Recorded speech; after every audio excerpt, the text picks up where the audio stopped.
प्यारे बच्चों, आज सरल रेखा में गति के अंतर्गत ग्राफ के बारे में स्टडी करना है। तो ये ग्राफ तीन प्रकार के होते हैं: विस्थापन समय ग्राफ, वेग समय ग्राफ और त्वरण समय ग्राफ। और इन सभी ग्राफों को आइए हम लोग बारी बारी से समझते हैं, क्योंकि इन सभी ग्राफों के आधार पर जो है कॉम्पिटिटिव एग्जाम में जो है बहुत सारे क्वेश्चन पूछे जाते हैं। तो आइए ग्राफ के माध्यम से क्वेश्चन को कैसे हम लोग सॉल्व करेंगे, बाद में आपको क्वेश्चन भी बताएंगे। तो आइए सबसे पहले इन ग्राफ के बारे में हम लोग जानते हैं। तो आइए सबसे पहला ग्राफ विस्थापन समय ग्राफ के बारे में जानते हैं। तो देखिए, विस्थापन समय ग्राफ का पहला हम लोग जो है यहाँ पर ग्राफ लिए हुए हैं। तो यह ग्राफ है यदि वस्तु विरामावस्था में हो तब। विरामावस्था में होने बोलने का मतलब है कि वस्तु रुकी हुई है, तब हम लोग ग्राफ को कैसे प्लॉट करेंगे। तो देखिए, दो अक्ष लिए हैं यहाँ पर। इधर हम लोग विस्थापन को दिखाए हुए हैं और इस तरफ हम लोग जो है समय को दिखाए हुए हैं। मान लीजिए यहाँ पर ये उत्पत्ति है, ये 0 है। इधर हम लोग ले लेते हैं 1 मीटर, विस्थापन मीटर में लिया गया है। फिर लेते हैं 2 मीटर, फिर लेते हैं 3 मीटर, फिर लेते हैं 4 मीटर, फिर लेते हैं 5 मीटर। उसी तरह से यहाँ पर समय भी ले लिया जाता है, और समय भी हम लोग मान लेते हैं 1 सेकेंड, 2 सेकेंड, ये 3 सेकेंड, 4 सेकेंड और आगे बढ़ते जाते हैं। तो देखिए, यहाँ पर हम लोग जो है कोई एक स्ट्रेट लाइन खींच देते हैं, कोई सीधी रेखा खींच देते हैं। ये सीधी रेखा हम लोग खींच दिए। देखिए, ये सीधी रेखा खींच दी है। तो आप पाइएगा यह जो सीधी रेखा है, यही जो है वस्तु के विरामावस्था को दिखा रहा है, ये वाला। तो सवाल है कि यह कैसे विरामावस्था को दिखा रहा है।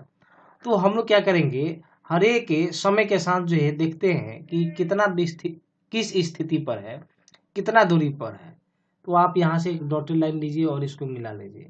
तो मिलाएंगे, देखेंगे ये पहले सेकंड पर, 1 सेकंड पर जो है ये कितने पर है, 4 मीटर पर है। दूसरे वाले के लिए भी हम लोग ले सकते हैं, लेंगे तो 2 सेकंड पर भी यह 4 मीटर पर है।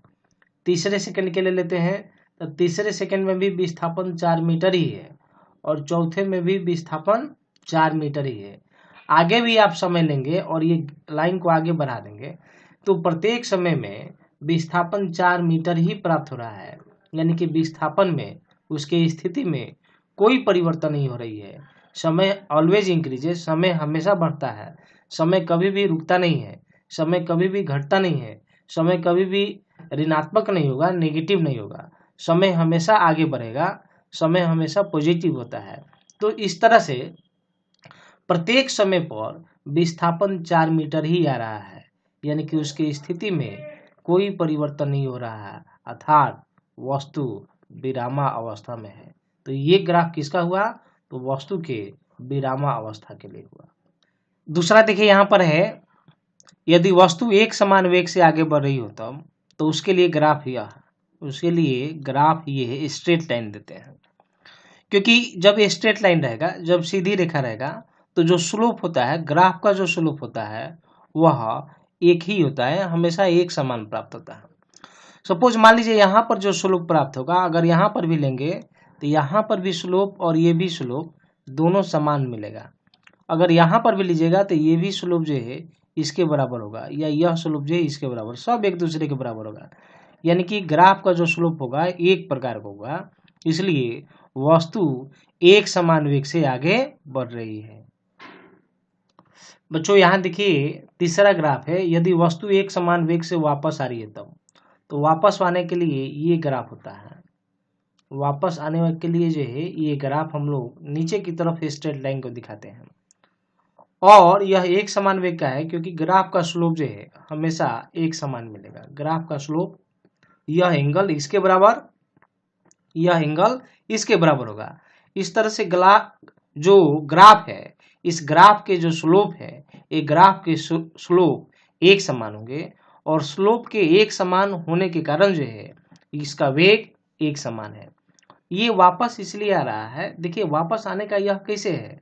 तो मान लेते हैं ये 0 है, और यहाँ पर मान लीजिए 5 मीटर, यहाँ मान लेते हैं 10 मीटर, यहाँ मानते हैं 15 मीटर।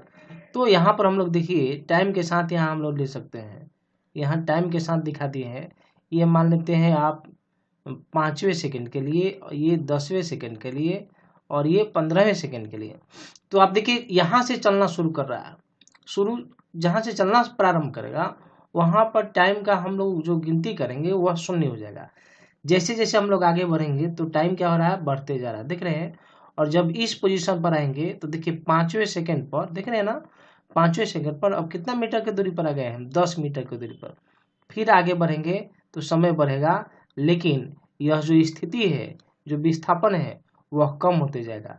और जब यहाँ पर पहुँचेंगे तब देखिए 10 सेकंड हो जाएगा, समय बढ़ जाएगा, लेकिन जो विस्थापन है उसका मान कम हो जाएगा और यह कितना हो जा रहा है, 5 हो जा रहा है। फिर आगे बढ़ रहे हैं, फिर आगे बढ़ रहे हैं, आगे बढ़कर जब यहाँ तक पहुँचेंगे तब देखिए समय बढ़ गया और समय बढ़कर 15 सेकंड हो गया, लेकिन जो विस्थापन है तो इसके रिस्पेक्ट में इधर आएंगे हम लोग, तब विस्थापन क्या हो गया, 0 हो गया।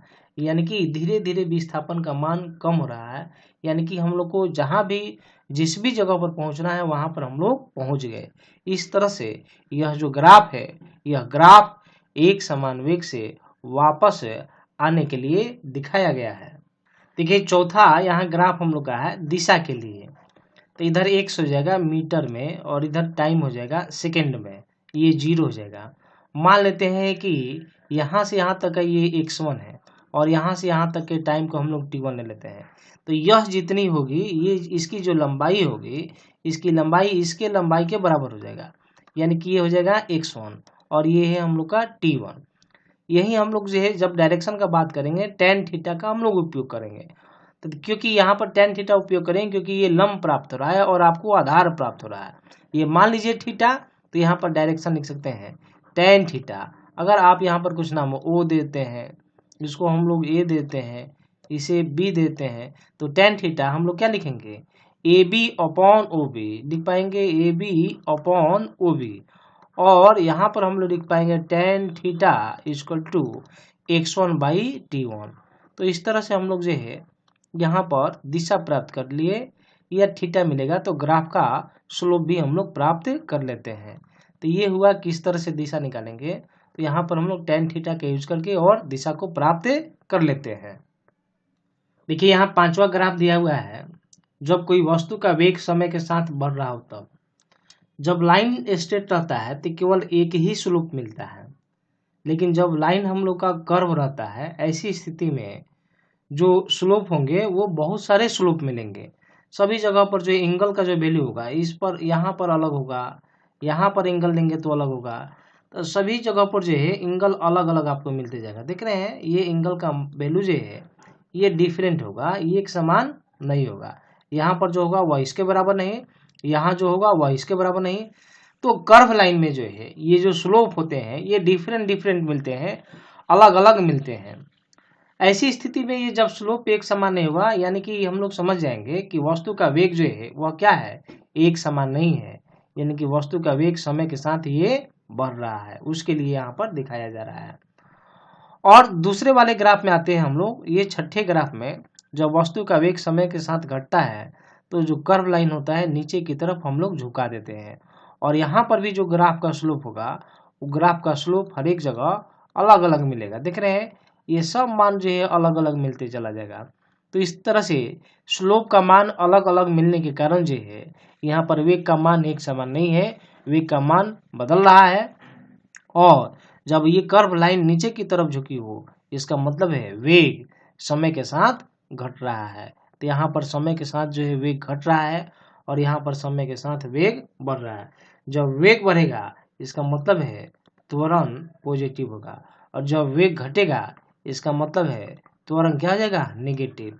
तो यहाँ पर त्वरित हो जाएगा, क्या हो जाएगा, यहाँ त्वरित हो जाएगा और यहाँ पर क्या हो जाएगा, मंदन हो जाएगा। वेग घटेगा तो एक्सेलरेशन नेगेटिव होगा और नेगेटिव एक्सेलरेशन को ही मंदन कहते हैं। वेग बढ़ेगा तो त्वरण पॉजिटिव होगा और इसे हम लोग त्वरित बोलते हैं।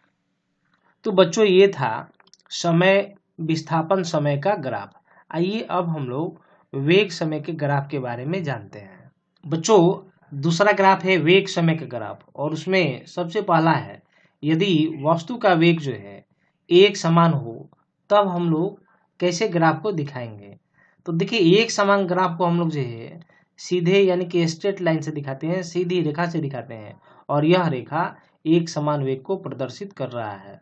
तो ये कैसे एक समान वेग को प्रदर्शित कर रहा है, तो हम लोग यहाँ पर कुछ मान लेते हैं ये पहला सेकंड है, ये दूसरा सेकंड है, ये तीसरा सेकंड है, ये चौथा सेकंड है, और यह पांचवा सेकंड है।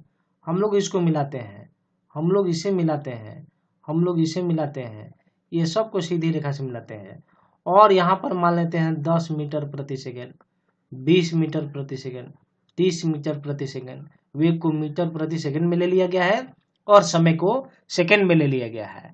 ऐसी स्थिति में देखिए पहले सेकंड पर जो वेग का मान है वह 30 मीटर है, दूसरे सेकंड पर वेग का जो मान है 30 मीटर है, तीसरे सेकंड पर जो वेग का मान है 30 मीटर है, चौथे सेकंड पर जो है वेग का मान 30 मीटर ही है। यानी कि प्रत्येक समय पर वेग का मान एक समान है, एक ही तरह का वेग की प्राप्ति हो रही है। चाहे और भी हम लोग आगे बढ़ जाए और भी आगे बढ़ जाए, हमेशा जो है ये वेग का मान समय के साथ एक समान ही रहता है, बदलाव नहीं होता है। इसलिए यह एक समान वेग को प्रदर्शित कर रहा है। कौन? तो यह सीधी रेखा। देखिए बच्चों अगला समय वेग का ग्राफ का ये अगला हम लोग का ग्राफ है। जब कोई वस्तु एक समान त्वरण से आगे बढ़ रही है तो ये एक समान त्वरण है। तो देखिए वेग और समय का जो ग्राफ होगा वह त्वरण को बतलाएगा, क्योंकि त्वरण बराबर हम लोग फॉर्मूला लिखते हैं, त्वरण बराबर वेग में परिवर्तन बटा समय अंतराल। तो इस तरह से वेग और समय का जो ग्राफ है यह किसको बतलाएगा? त्वरण को बतलाएगा। त्वरण एक समान है, त्वरण एक समान इसलिए होगा क्योंकि हर एक बिंदु पर जो ग्राफ का जो स्लोप होगा वह स्लोप एक समान होगा।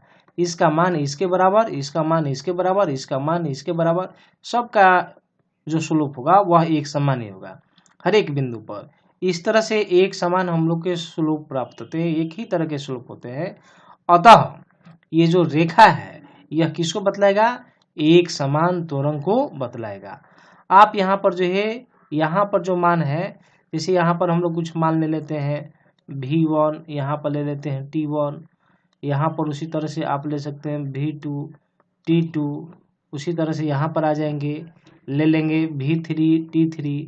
तो यहाँ पर जो भी हम लोग का ये जो A1 निकालेंगे, A2 निकालेंगे, A3 निकालेंगे, A1, A2 और A3 सब क्या हो जाएगा?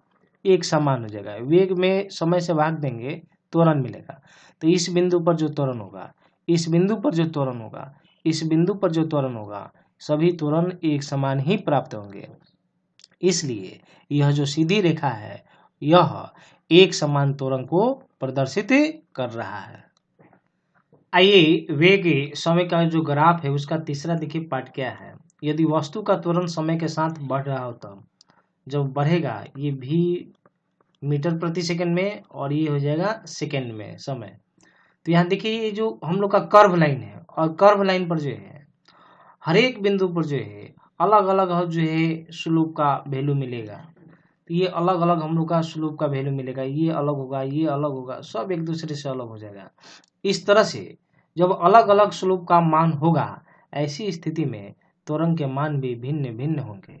यानी कि यहाँ पर जो है चूंकि जो लाइन जो कर्व लाइन है ऊपर की तरफ जा रही है, यह बतलाता है कि त्वरण समय के साथ इंक्रीज कर रहा है, समय के साथ बढ़ रहा है।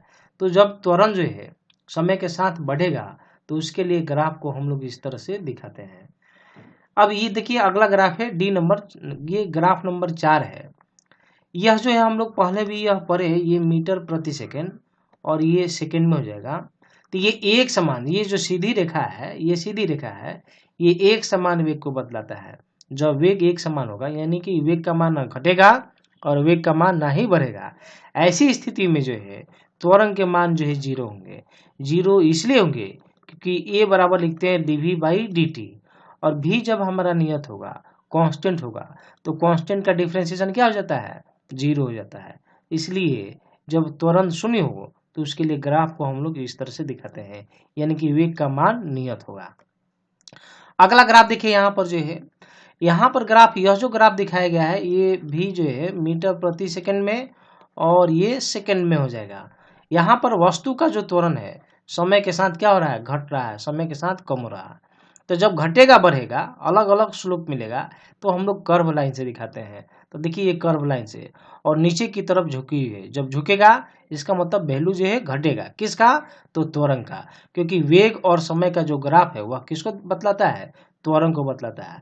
तो ये झुकी हुई ग्राफ है, कर्व लाइन नीचे की तरफ है, इसलिए त्वरण का मान घट रहा है। तो यह जो ग्राफ है यह किसी भी वस्तु का जो त्वरण है समय के साथ घटते हुए ग्राफ को दिखा रहा है। बच्चों यहाँ पर देखिए ये हम लोग का अगला ग्राफ है, वेग और समय का ही ग्राफ है। इसमें वस्तु जो है वापस आ रही है, तो यहाँ पर ग्राफ का कुछ वैल्यू ले लिया जाता है, ये 0 हो जाता है, ये 0, ये मान लीजिए 5, ये मान लेते हैं 10, ये ले लेते हैं 15 और ये लेते हैं 20 और ये वस्तु वापस आ रही है। आप यहाँ पर समय ले सकते हैं, मान सकते हैं 1 सेकेंड, 2 सेकेंड, 3 सेकेंड, 4 सेकेंड और ये मान सकते हैं हम लोग 5 सेकेंड।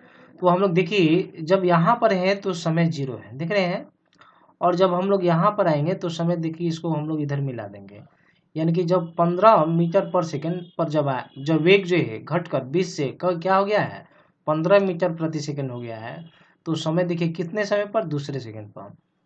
फिर अगले समय पर देखिए यहाँ पर कितना हो जाता है, तो अगले समय पर लेते हैं 3.5 सेकेंड पर जो है वेग 15 से घटकर और क्या हो जा रहा है, यहाँ पर 10 हो जा रहा है। इस तरह से समय जो है वह घटते जा रहा है। तो जब समय घटेगा एक समान रूप से, जब समय घटेगा तो जब एक समान रूप से समय घटते जाएगा, ऐसी स्थिति में वस्तु जो है वापस आएगी, तो उसके ग्राफ को हम लोग जो है ये नीचे की तरफ स्ट्रेट लाइन से दिखाते हैं। तो ये वापस है आने के लिए है, थोड़ा सा ये ग्राफ का हम लोग जो है मार्किंग ये 4 जो है यहाँ पर करनी होगी, इधर 5 दे देंगे, इधर 6 दे देंगे, यानी कि टाइम इंटरवल भी हम लोग का सेम होना चाहिए और जो वेग में परिवर्तन हो रहा है वह भी सेम होना है, यानी कि समान समय अंतराल में जो है समान वेग में परिवर्तन होगा, तभी तो हम लोग बोलेंगे कि एक समान वेग है या एक समान वेग जो है घट रहा है। तो नीचे आएगा तो घटेगा और जब इस तरह से ऊपर जाएगा तो ये एक समान रूप से जो है वेग क्या हो रहा है, यहाँ पर बढ़ रहा है। तो ये वापस आने के लिए है। तो ये एक है, 2 है, 3 है, 4 है, यहाँ पर 4 दिखा देना है, फिर 5 है। टाइम इंटरवल यानी कि इक्वल ले लेना है। जितना वेग यानी कि 20 से 15 तक आने में हम लोग को 2 सेकेंड लगा, तो 15 से 10 तक आने में भी हम लोग को अगला 2 सेकेंड ही लगेगा। तो इस तरह से एक समान वेग में कमी होती जाएगी, यानी कि वस्तु जो वेग का मान घटेगा, यानी कि इसका मतलब क्या हुआ, हम लोग को जहाँ पहुँचना है वहाँ पर हम लोग पहुँच पा रहे हैं। इस तरह से यह जो ग्राफ है, यह ग्राफ किसी भी वस्तु का वेग का जो है एक समान रूप से घटते हुए को दिखाया जा रहा है। अगला इसी का ग्राफ है, वेग समय का ही ग्राफ है, दिशा के लिए। किसके लिए, तो दिशा के लिए। तो दिशा के लिए देखिए क्या करेंगे, हम लोग कोई पॉइंट ले लेते हैं और मान लेते हैं यहाँ पर वेग जो है v1 है और इस पॉइंट के लिए जो है समय अंतराल मान लीजिए t1 है और ये एंगल थीटा है। ये समकोण त्रिभुज है और इसका जो वैल्यू होगा वह इसके बराबर होगा, यानी कि यह भी हो जाएगा v1 और यहाँ से यहाँ तक का समय अंतराल तो दिया हुआ ही है, क्या चीज, t1 दिया हुआ है। तो ये लंब और आधार के साथ संबंध देगा tan, तो लिख पाएंगे tan थीटा। तो tan थीटा तो लंब बाई आधार, तो ये हो जाएगा v1 बाई t1। इस तरह से हम लोग जो है दिशा यहाँ पर निकाल लेते हैं या ग्राफ का स्लोप भी निकाल लेते हैं। तो देखिए यहाँ पर भाग देंगे तो वेग में परिवर्तन और समय अंतराल, तो क्या मिलेगा, तो यहाँ पर tan थीटा मिल जाएगा हम लोग को त्वरण, क्या मिलेगा, त्वरण मिलेगा। तो जब वेग और समय हो तो tan थीटा त्वरण को बतलाएगा और जब विस्थापन और समय हो तब tan थीटा किसको बतलाएगा, तो वेग को बतलाएगा। तब जब विस्थापन और समय के लिए रहेगा तब। तो ये हम लोग दो तरह के ग्राफ के बारे में अब हम लोग पढ़ लिए। पहला हम लोग पढ़े विस्थापन और समय का ग्राफ और दूसरा पढ़े हम लोग वेग और समय का ग्राफ। आइए तीसरे ग्राफ को हम लोग पढ़ते हैं जो कि है त्वरण और समय का ग्राफ। प्यारे बच्चों, ये तीसरा ग्राफ है त्वरण और समय के बीच। तो आप यहाँ पर ग्राफ को देख रहे हैं, ये ग्राफ हम लोग अलग अलग लाइन से यहाँ पर दिखाए हुए हैं और ये ग्राफ देखिए ए है, बी है, सी है, डी है, ई है, एफ है और जी है। सब क्या क्या ग्राफ बतला रहा है बारी बारी से आपको समझाते हैं। देखिए ए नंबर ग्राफ पर आते हैं, देखते हैं ये ग्राफ ए। तो यहाँ पर त्वरण का मान 0 है, यानी कि किसी भी समय के लिए समय बढ़ रहा है, यहाँ पर समय इंक्रीज कर रहा है और हर एक समय यह 0 लाइन पर है, यानी कि त्वरण का मान क्या हो जाएगा, 0 हो जाएगा। दूसरा देखिए बी यहाँ है, तो बी में त्वरण का मान नियत है, यानी कि 2 मीटर पर सेकंड स्क्वायर हो गया। तो हर एक समय पर देख रहे हैं, हर एक समय पर त्वरण का मान उतना ही रहेगा, यानी कि त्वरण का मान नियत रहेगा। सी ग्राफ देखिए, सी ग्राफ ये है, तो जैसे जैसे नीचे आएंगे यानी कि त्वरण का मान क्या होगा, समय के साथ घटेगा। देख रहे हैं ना, नीचे की तरफ आते जाएंगे त्वरण का मान कम होते जाएगा। तो लिखे हुए हम लोग त्वरण घट रहा है। डी में आएंगे हम लोग, तो डी में देखिए ये डी का ग्राफ है, त्वरण का मान समय के साथ क्या हो रहा है, समय के साथ त्वरण का मान बढ़ रहा है। ई में आएंगे तो ई में देखिए नीचे में 0 लाइन से नीचे आएंगे तो माइनस त्वरण हो जाएगा, और माइनस त्वरण को बोलते हैं हम लोग मंदन। और ई के केस में जो मंदन का मान होगा, यहाँ पर जो मंदन का मान होगा, ये मंदन का मान हमेशा एक समान होगा, हर एक समय के लिए एक समान होगा।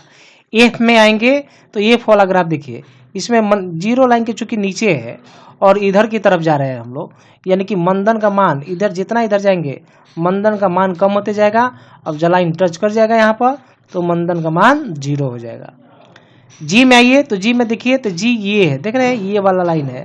तो जी में आएंगे तो देखेंगे कि मंदन का मान इंक्रीज करेगा, मंदन का मान इधर आएंगे तो इंक्रीज करते जाएगा, तो अगर इधर आएंगे तो देखिए इंक्रीज करते जाएगा, और इधर जाएंगे इंक्रीज करते जाएगा।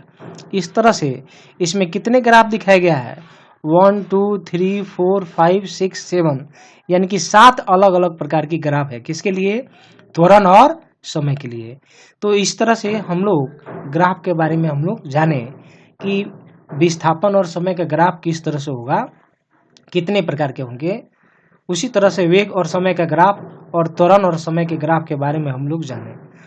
तो अब हम लोग आगे चलकर जो है अगले क्लास में हम लोग जो है अगले वीडियो लेक्चर में हम लोग इन ग्राफ के आधार पर क्वेश्चन को सॉल्व करने का प्रयास करेंगे।